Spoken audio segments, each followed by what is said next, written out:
Assalamualaikum warahmatullahi wabarakatuh. Perkenalkan, kami dari kelompok 5 yang akan membahas terkait mengenai hukum Islam dan perundang-undangan di Indonesia. Dalam hal ini Undang-Undang Nomor 21 Tahun 2008 terkait mengenai perbankan Islam. Adapun anggotanya, yaitu saya sendiri sebagai pemateri pertama atas nama Muhammad Satwo, dan pemateri kedua atas nama Fikran, dan pemateri ketiga atas nama Firna, dan pemateri keempat atas nama Adi Muhammad Maniasi. Oke, langsung saja untuk mempersingkat waktu, silahkan tonton video kami dari pemateri pertama sampai akhir. Baik, hukum Islam dan perundang-undangan di Indonesia. Dalam Undang-Undang Nomor 21 Tahun 2008 tentang perbankan Islam. Adapun secara umum pengertian bank syariah bank adalah bank yang pengoperasiannya dan disesuaikan dengan prinsip syariat Islam. Ada banyak istilah yang diberikan untuk menyebut identitas bank syariah selain, yakni bank tanpa bunga atau interest free bank, bank tanpa riba, dan bank syariah atau yang secara lengkap disebut bank berdasarkan prinsip syariah.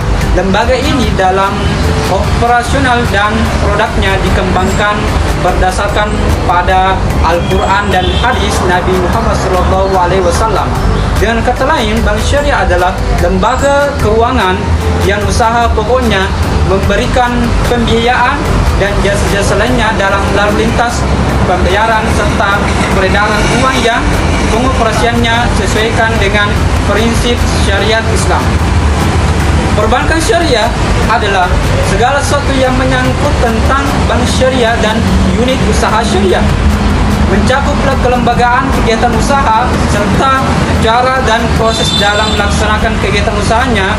Bank syariah adalah bank yang menjalankan kegiatan usahanya berdasarkan prinsip syariah dan menurut jenisnya terdiri atas bank umum, yaitu Bank Umum Syariah atau BUS, dan Bank Pembiayaan Rakyat Syariah atau BPRS. Dan sedangkan prinsip syariah adalah prinsip hukum Islam dalam kegiatan perbankan berdasarkan fatwa yang dikeluarkan oleh lembaga yang memiliki kewenangan dalam penetapan fatwa di bidang syariah. Dan yang kedua itu ada fungsi bank syariah secara garis besar tidak berbeda dengan bank konvensional. Mengapa? Yakni sebagai lembaga intermediasi atau intermediary institution yang mengarahkan dana dari masyarakat dan menyalurkan kembali dana-dana tersebut kepada masyarakat yang membutuhkannya dalam bentuk fasilitas pembiayaan. Kemudian perbedaan pokoknya terletak dalam jenis keuntungan yang diambil bank dan transaksi-transaksi yang dilakukannya. Bila bank konvensional berdasarkan keuntungannya dari pengambilan bunga, maka bank syariah dari apa yang disebut sebagai imbalan, baik berupa jasa atau fast-based income maupun back-up out and for margin, serta bagi hasil loss on profit sharing. secara teoritis, bank syariah baru dirintis sejak tahun 1940-an dan secara kelembagaan baru dapat dibentuk pada tahun 1960-an. Di Indonesia, kenyataannya baik secara teoritis maupun kelembagaan, perkembangan bank syariah baik bahkan lebih. Kemudian, eksistensi bank syariah secara hukum positif dimungkinkan pertama kali melalui pasal 6 UUM Undang-Undang Nomor 7 Tahun 1992 tentang perbankan. Pasal 6 beserta penjelasannya tidak mempergunakan sama sekali istilah bank Islam atau bahkan bank syariah sebagaimana dipergunakan kemudian sebagai istilah resmi dalam UUD, namun hanya menyebutkan menyediakan pembiayaan bagi nasabah berdasarkan prinsip bagi hasil sesuai dengan ketentuan yang ditetapkan dalam peraturan pemerintah. Nah, kemudian di dalam pasal 5 ayat 3 peraturan pemerintah nomor 70 tahun 1992 tentang bank umum pun hanya disebutkan frasa bank umum yang beroperasi berdasarkan prinsip bagi hasil dan penjelasannya disebut bank berdasarkan prinsip bagi hasil. Begitu pula dalam pasal 6 ayat 2 peraturan pemerintah nomor 71 tahun 1992 tentang bank perkreditan rakyat hanya menyebutkan frasa bank perkreditan rakyat yang akan melakukan kegiatan usaha berdasarkan prinsip bagi hasil. Yang dalam penjelasannya disebut bank perkreditan rakyat yang berdasarkan bagi hasil. Kemudian kesimpulan bahwa bank berdasarkan prinsip bagi hasil ini merupakan istilah bagi bank Islam atau bahkan bank syariah baru dapat ditarik dari penjelasan pasal 1 ayat 1 Peraturan Pemerintah Nomor 72 Tahun 1992 tentang bank berdasarkan prinsip bagi hasil. Dalam penjelasan ayat tersebut ditetapkan bahwa yang dimaksud dengan prinsip bagi hasil adalah prinsip muamalah berdasarkan syariat dalam melakukan kegiatan usaha bank. Nah, kemudian melihat ketentuan yang ada dalam Peraturan Pemerintah Nomor 72 Tahun 1992, kelolosan untuk mempraktikkan gagasan perbankan berdasarkan syariat Islam terbuka seluas-luasnya, terutama berkenaan dengan jenis transaksi yang dapat dilakukan. Kemudian pembatasan hanya diberikan dalam hal yang pertama, itu larangan melakukan kegiatan usaha yang tidak berdasarkan prinsip bagi hasil atau yang dimaksud dengan kegiatan usaha berdasarkan perhitungan bunga.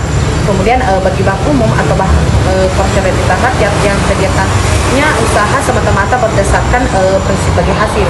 Begitu pula bank umum atau BPR yang kegiatan usahanya tidak berdasarkan prinsip atau bagi hasil dilarang melakukan kegiatan usaha yang berdasarkan prinsip bagi hasil. Nah, yang kedua yaitu kewajiban memiliki Dewan Pengawas Syariah yang bertugas melakukan pengawasan atas produk perbankan baik dana maupun pembiayaan agar berjalan sesuai dengan prinsip syariat, di mana pembentukannya dilakukan oleh bank berdasarkan hasil konsultasi dengan Majelis Ulama Indonesia atau MUI. Pada saat berlakunya Undang-Undang Nomor 7 Tahun 1992, selain ketiga peraturan pemerintah tersebut di atas, tidak ada lagi peraturan perundang-undangan yang berkenaan dengan bank. Baik, saya akan melanjutkan materi dari rekan kelompok saya sebelumnya.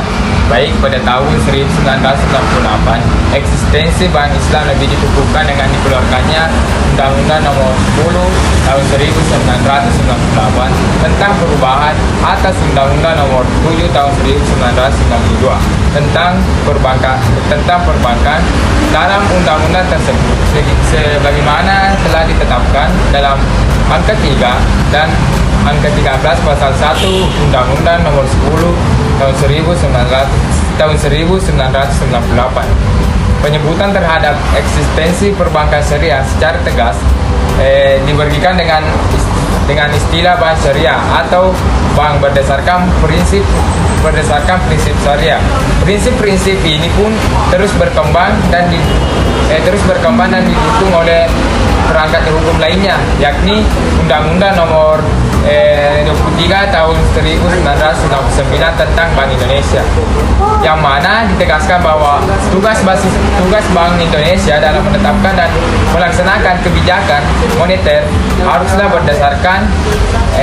berdasarkan prinsip syariah, sebagaimana disebutkan dalam pasal 10 ayat 2 Undang-Undang Nomor 23 Tahun 1999 tentang Bank Indonesia.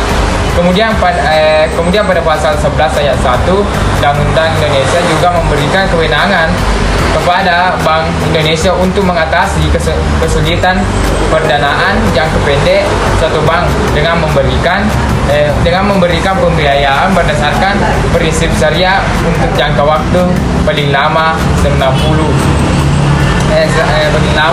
hari. Dipandang dari sudut lain, dengan demikian Undang-Undang Bank Indonesia sebagai undang-undang bank sentral yang baru secara hukum positif telah diakui dan memberikan tempat bagi penerapan prinsip-prinsip syariah bagi Bank Indonesia. Dalam melakukan tugas dan kewenangannya tidak sampai di situ. Pemerintah bersama Dewan Perwakilan Rakyat kemudian merancang undang-undang dan secara khusus dibuat untuk mengatur bank syariah. Pada tanggal 16 Juli tahun 2008 secara resmi rancangan undang-undang tersebut disahkan menjadi Undang-Undang Nomor 21 tahun 2008. Dengan undang-undang ini diharapkan masyarakat Indonesia dan para pelaku bisnis syariah akan mendapatkan kepastian hukum untuk menjalankan bisnis yang murni syariah. Hadirnya bank syariah ini hadirnya bank syariah di tengah-tengah masyarakat muslim di dunia dalam membawa angin segar dalam dunia ekonomi, sekaligus menjawab keresahan masyarakat atas dampak negatif yang ditimbulkan oleh sistem bunga. Kemudian pada perbankan konvensional, terlepas apakah bunga bank termasuk riba dan diharamkan atau tidak, di mana hal itu masuk menjadi perdebatan antara para ilmuwan Islam. Rintisan praktek perbankan syariah di Indonesia melalui pada awal periode tahun 1980-an melalui diskusi bertemakan Bank Islam sebagai pilar ekonomi Islam. Tokoh-tokoh yang terlibat dalam pekajian tersebut untuk menyambut beberapa di antaranya adalah Parwatat Maja, Dawan Darharjo, Saifuddin Amin Aziz. Sebagai uji coba gagasan perbankan syariah dipraktekkan dalam skala relatif terbatas di antaranya di Bandung, ITB, Jakarta. Sebagai gambaran, Dawan Darharjo dalam tulisannya pernah mengajukan rekomendasi Bank Syariat Islam sebagai konsep alternatif untuk menghadiri larangan riba, sekaligus berusaha menjawab tantangan bagi kebutuhan pembiayaan guna menggambarkan usaha dan ekonomi masyarakat. Jalan keluarnya secara sepintar disebutkan dengan transaksi pembiayaan berdasarkan 3 modus, yakni mulroba, musyarakah, dan murabah.